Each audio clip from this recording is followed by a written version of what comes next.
Hey, what's up, YouTube? It's your girl, Disney Diva, Miss Diva if you're nasty. And speaking of if you're nasty, I have my girl Janet Jackson playing. Miss Jackson, if you're nasty, this song is called Funny How Time Flies By When You're Having Fun. I don't know if it's that long title, but let's not play any funny business right here. Why don't you like and subscribe and hit that notification bell? So speaking of Miss Janet Jackson, I just got finished watching her documentary on Lifetime. I think it premiered January 28th or January 29th. I'm gonna here to give you my best review. Y'all know I suck at reviews, so let me try my best to get this thing started. So let's get started. I hope all you guys are doing good. Like I said, my Saturday loves. So anyways, one thing I learned about Miss Janet Jackson in the video, she was like so refined, so meek, and so shy and stuff, like as she always seemed to be. I mean, you'll think someone like her that did all like these sexual and sexy little videos that she wouldn't be so shy. That's one thing that like she kept saying, that people didn't know like how shy she was and everything, especially as a child. You know, her first performance was like with her brothers, like when she was like age 7, like in Las Vegas. You know, she spoke on that. And then another cool thing that I learned, that the street that they live in, Gary, Indiana, which in the documentary where she actually went back there, and her brother Randy met her there, and in their old childhood home, the street named 2300 Jackson Street. She said that people thought that they got the street name after them or something to that nature, but the street has always been called like Jackson Street. I was like, wow, that's cool. And I didn't know that the street, that in their old home in Gary, Indiana, I didn't know that that's where that name came from. I thought it came from when they like moved to their mansion, like in Encino, I think. That's where the family moved to, if I'm not mistaken. I thought that it was named there, and maybe it was. I didn't hear that part clearly in the documentary, but I thought that was a cool little factor to know.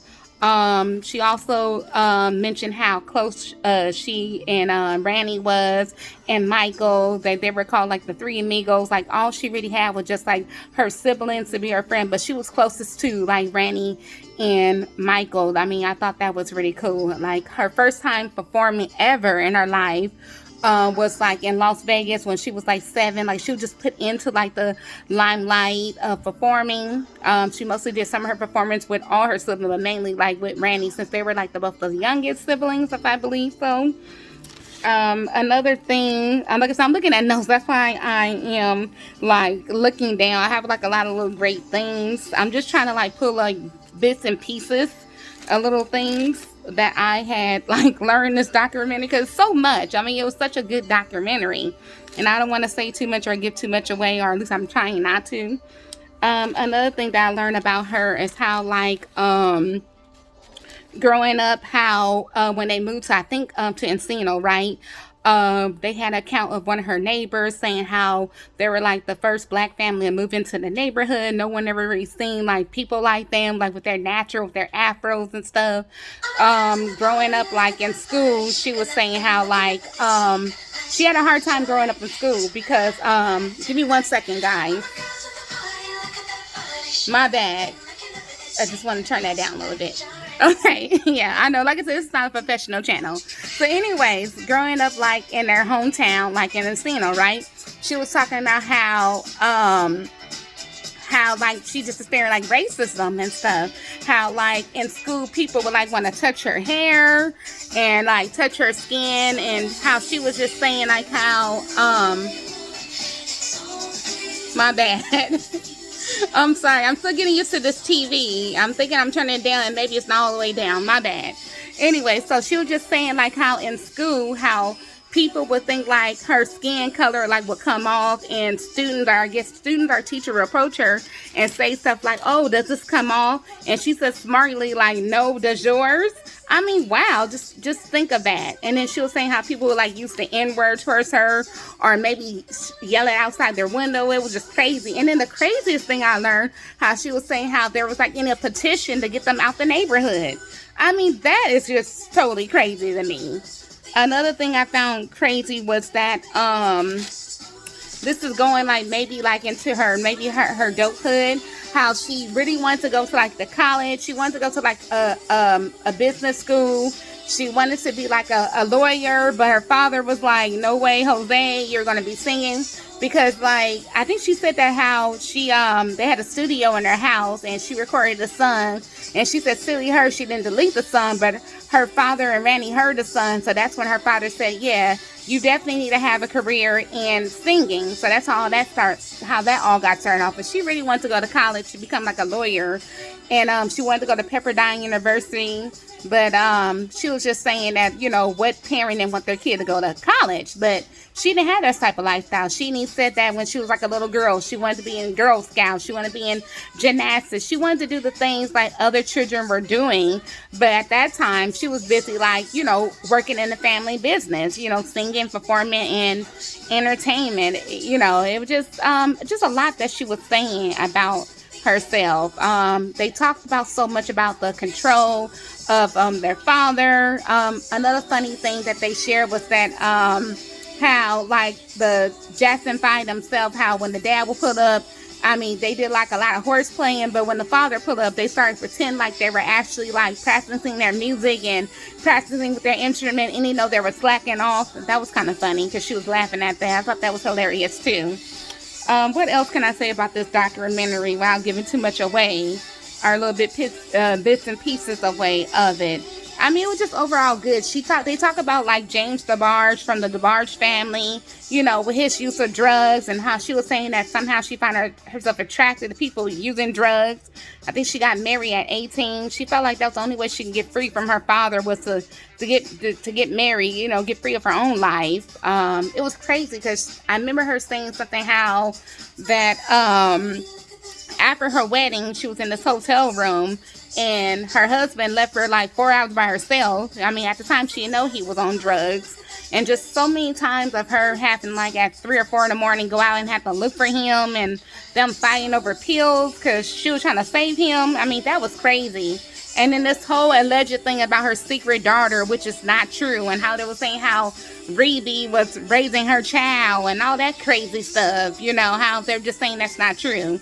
You know, I mean, she does have a child now. I can't recall the child's name or the husband that she was married to. And then also just, they talk about like just some of the guys who she was with, like Jermaine Dupri cheated on her, which I didn't know that. And this guy named Renee, who was like at the time was producing like her music videos, how he was just controlling so much of her life and her aspect of her life. I mean, she just had, you know, she's been through some tough times in different like in these different relationships that she has like went through. I'm trying to think that I missed anything else that I wanted to point out.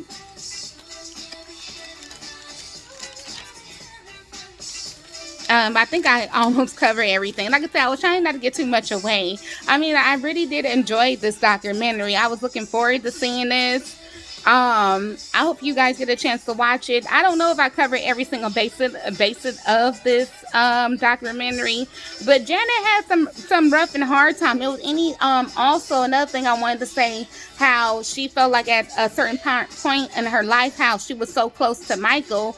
I guess how they got so like competitive. You know, people would try to put them against one another, and how they try to do with siblings. You know, to see which one was better, you know. So she felt that there was like a slight change in her relationship with Michael because because like the media or just people are between themselves, their career, you know, how people just put them against one another because she was always close to Michael. So she felt that kind of like a shift. She felt that kind of like a changing too at one point. And one thing she spoke on how her father was, you know, disciplined, but if it wasn't for his hardness, she wouldn't be where she is now. Another thing that I learned about her, how she didn't want to do fame. She did it for her father. She would show up late and she just didn't care. Just some of the things. But I mean, in all the accounts that they told with all the siblings, mainly with Ranny and Tito and Reedy, they just spoke on how just the discipline of the father, and they just spoke on how if it wasn't for their discipline, they wouldn't be who they were. I mean, they still get homage to that. You know, God said to honor your mother and the father, right? You know, and I think the same thing with my own parents. You know, if they wasn't who they are, I wouldn't be where I'm at with a lot of things. You know, I mean, no one's perfect, right? I'm trying to think what else. I don't know, but like I said, it was a good documentary. It totally was a good documentary. Like I said, I try my best to explain. So I hope you guys will check it out. I think it's still airing on Lifetime, or you can watch it on the Lifetime app, or on other little things like YouTube. So check it out. You know, like I said, I love me some Miss Janet Jackson. And I don't know if I point out that you guys know it's my little hoop earring key. I don't know if I did that already. Like I said, this is the key to my mailbox. I better not lose this. I don't know if I said that or not. If I did, my bad. But anyways, yeah, that's what I got going on there. I don't want you guys to think I completely lost my mind.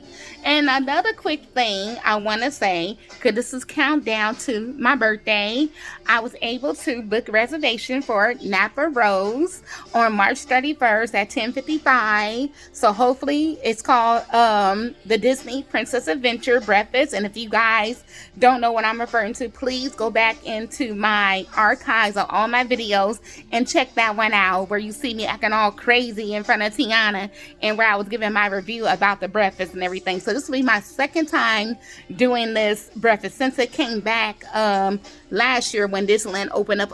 Last year they had reintroduced this breakfast. So I know it's gonna be a lot of modifications. I know it's gonna be hands-on with the princess, but I just hope Tiana is there, because you know that's who I'm there to see. Hello. So I will be doing that on March 31st. And then also, I tried to get Blue Bayou. For some reason, that restaurant is still not letting you book for it, because it's only popular for its watered down drinks. So that's why I still haven't got it. But rumor has it that if you go up in person, you might be able to, if you're lucky enough to get a table. But I know right now, I think around like 7 o'clock on that day, 7:10, I'm having dinner at Café New Orleans, or Cafe Orleans. Might be saying that wrong. So I will be doing that. Probably after the breakfast, I'm debating on either I'm going to be doing full makeup or just the eyes. You know, because it's still in the pandemic procedure. I know the makeup store in downtown Disney, they're only doing the eyes, but from what I'm learning, that in most of the rides, you still have to wear a mask, and indoors, of course, if you're eating, you have to wear a mask. So I'm trying to debate, you know, that makeup is very expensive, if I should get full makeup or just do the eyes. I know they told me at another facility that's only like 15 minutes away from Disneyland that they're doing full makeup. So I don't know. I'm just debating on that. But I'm just excited. I try not to get too excited because I don't have all my funds yet. I'm trying not to lay all my ducks in a row because I don't have it all together yet. This is just funny. But one thing I do know, for at least right now, I have Princess Breakfast book, and I have Crack Cafe New Orleans. And then maybe in the next video or something like that, you guys can help me pick something to wear, because I don't know if I'm gonna do my custom made princess dress or my 60 inspired Tiana dress. So I'm not really sure. So anyways, guys, I just want to thank you for putting up with this video, and I appreciate you guys. I'm sorry that was all over the place. Like I said, I know it's very unprofessional, but I'm trying. But anyways, check out that Janet Jackson documentary, and please stay tuned, because we'll be counting down more to my birthday. I want to thank you guys so much, and deuces, and stay safe. And you know what you need to do. Keep that magic. Bye, guys.